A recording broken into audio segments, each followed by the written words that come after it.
Hi, friends. Today is Thursday, I think, August 26th, and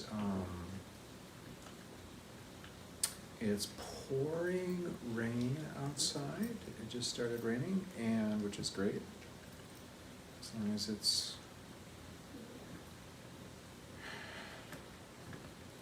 I was just saying to Judy that as long as the tree doesn't come through the window, we're good. The readings for this weekend, I say this every week, of course, that they're provocative. They got me thinking, and of course that's the point, right? That's the point, and that's I guess why I get paid is to get provoked by the readings, and hopefully have something to share by the time Sunday or Saturday and Sunday roll around.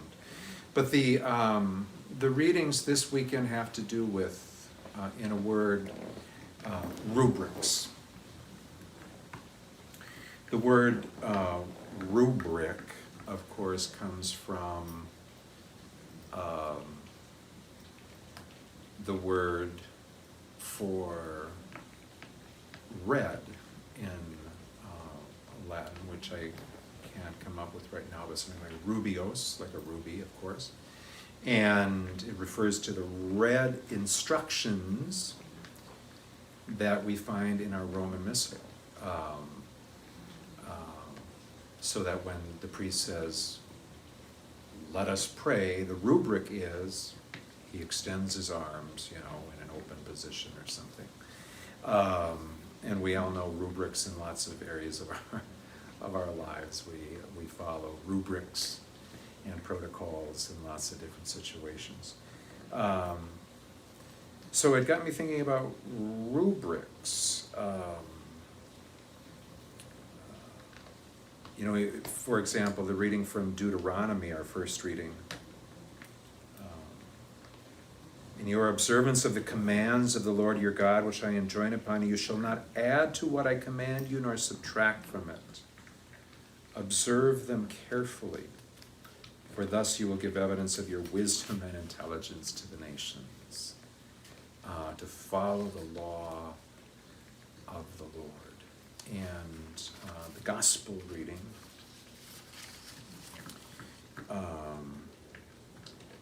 Jesus is again taken on by the Pharisees, who say, why don't your disciples follow the rubrics, follow the observances that we follow?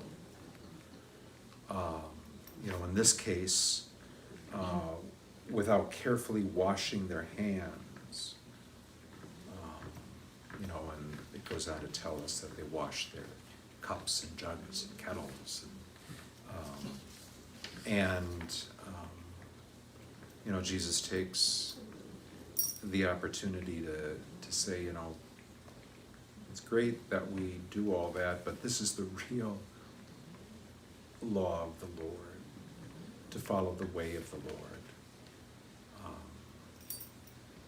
And avoid evil thoughts, unchastity, theft, murder, adultery, greed, malice, and not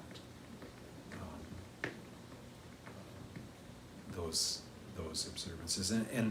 And this, although some would say that Jesus does away with, of course, the law, he, in this case, in this example in the gospel, of course, he doesn't. He just takes the conversation, as he always does the Pharisees, very deftly, takes the conversation and turns it so that it becomes not about something else, but in his view, something more fundamental.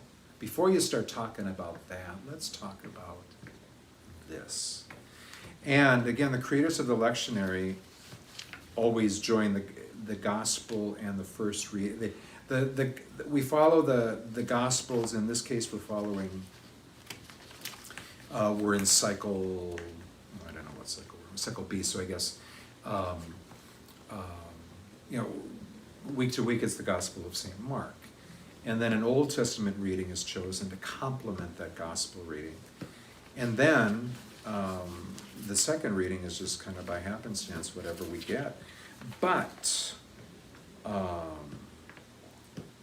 what's beautiful about this week's second reading from the letter of James is that it tells us what true religion is. So in a way, it's really kind of a third reading on the same theme, coincidentally.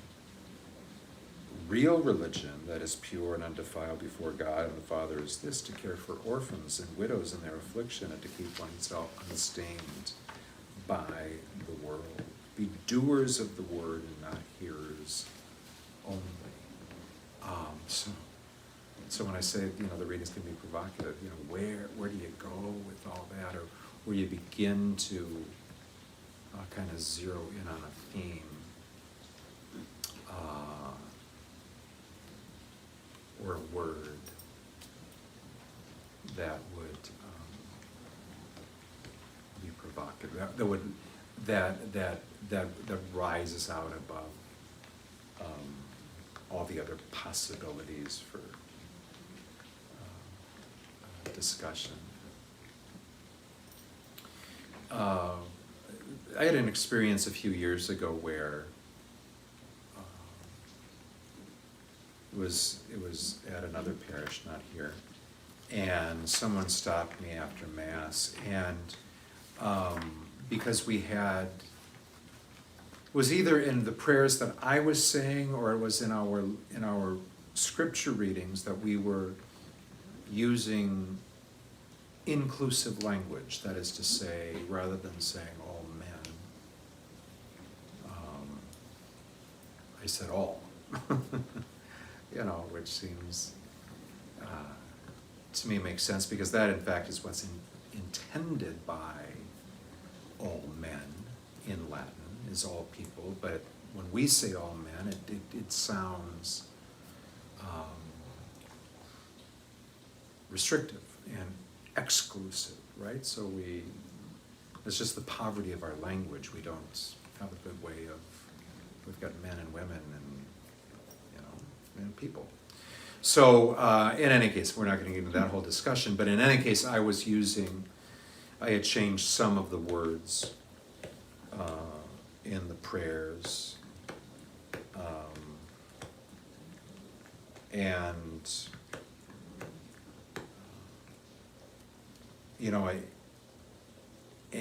this young man stopped me and said, "I noticed that you use inclusive language," and he said it in a way that was like, "Oh, you use inclusive language." It wasn't. He didn't think it was a good thing. And then there was another issue after that which he also wanted to bring up, that he also brought up. I think it was the fact that we perhaps had stood during the Eucharistic prayer. It might have been during Easter or something, when we stood for the prayer, and again against the rubrics or the norms of the church. And so yeah, that's kind of our custom here, which I came to the parish 10 years ago and I honored.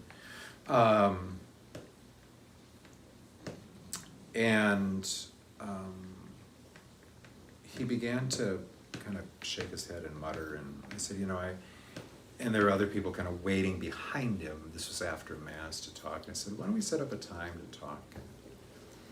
And he just walked away, angry, and then halfway out the door he said, "And I suppose you like gay marriage too," or something like that. Okay, whatever. But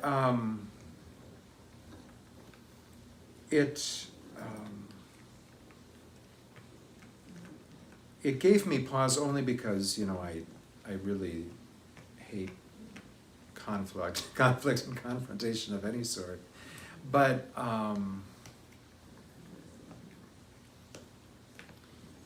it gave me pause in a way that I wouldn't even have expected in myself. And that is sometimes, I too look at a rubric and ignore it, but then kind of replace it with a rubric of my own that others might find in some way burdensome or bothersome at the very least. I remember, and this was many years ago, I celebrated a funeral at a parish which was which was very progressive. I mean, I knew that, kind of had that reputation, and I thought, well, this will be good because, you know, they'll go with the flow, and I just presumed, you know, the folks there would be easy to work with. It wasn't so. It was one of the worst experiences I had of ever visiting another parish, because, I mean, coming into a funeral, I mean, there are certain rubrics and certain customs that I was accustomed to as a priest who celebrated many funerals. But it was like, no, we don't do it that way.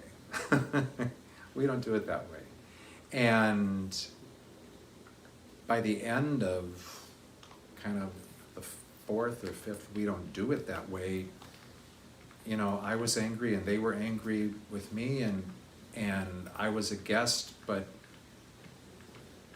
I wasn't being welcomed as a guest, but as a guest, do I just do it there? You know, so it was just confused, and I thought, well, I guess there are reasons we have rubrics, and that's so, you know, we can feel comfortable in place to place. So we've all had our experience with that too. I mean, there is a difference between like following rubrics and being rigid, and I get all that, but and by the way, this isn't leading to like an answer.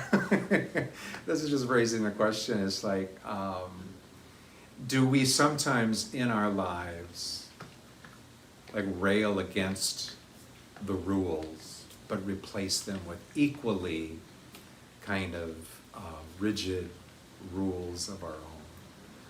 And you know, I sure do.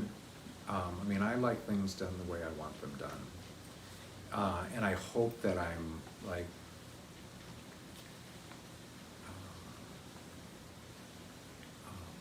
open to suggestion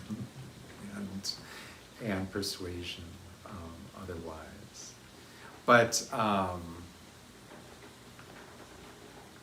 so even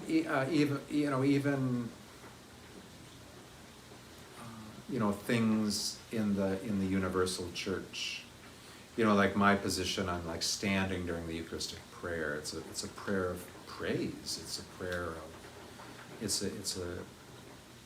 it's a communal prayer, and so it's not the priest's private prayer. It's something we're all praying together. I voicing the words on behalf of the community. So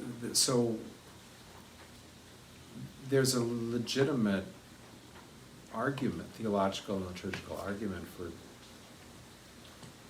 know, all standing during that time.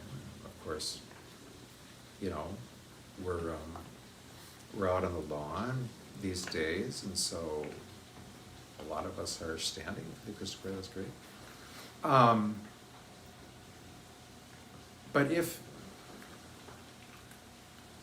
the rubric is to kneel, does someone who goes then visits a Catholic parish, if I visit another Catholic parish and everyone's standing, but the custom is, you know, do I feel like the outsider? Is there a reason we have rubrics so that everyone feels like we're in sync? Question, not an answer, but a question. And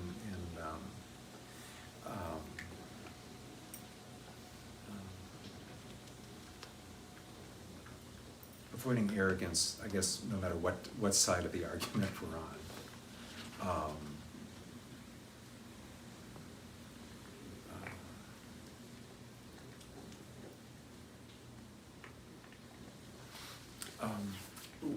I just looked at a note here. I have that. What Jesus reminds us of, however, which is helpful, is that in all of it, to remember that that rubric in the missal is not sent by God. You know, it's at some point a bunch of people, probably men, got into a room. I'll use exclusive language. It was probably men, got into a room and decided that. Jesus says, we teach as dogma mere human precepts.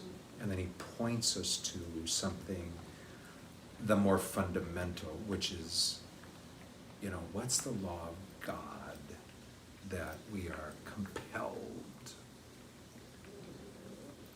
to follow? And in that way steers the discussion in a different direction.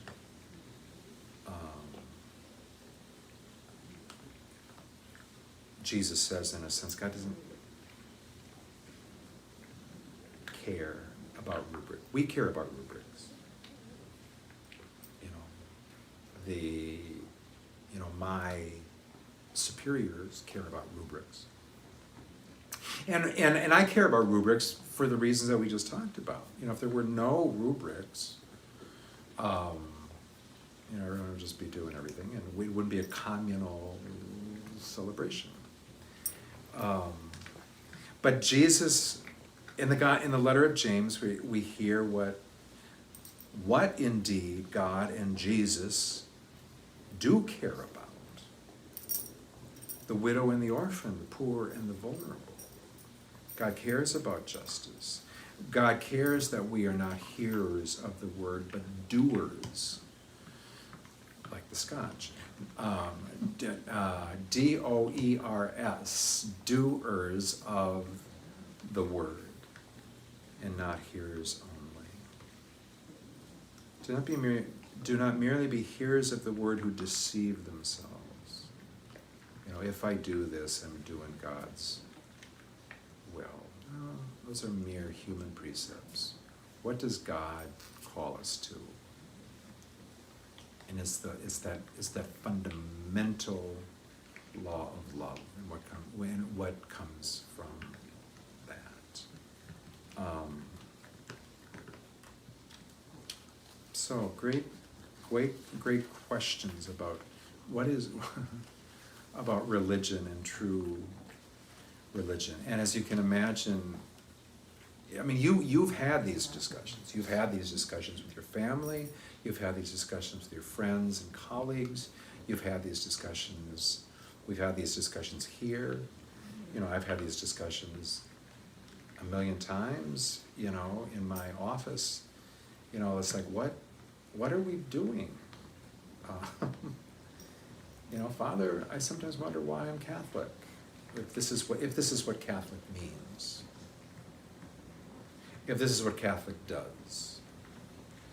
If this is like the Catholic brand, then I don't know if I want to be Catholic. When does religion get in the way of God?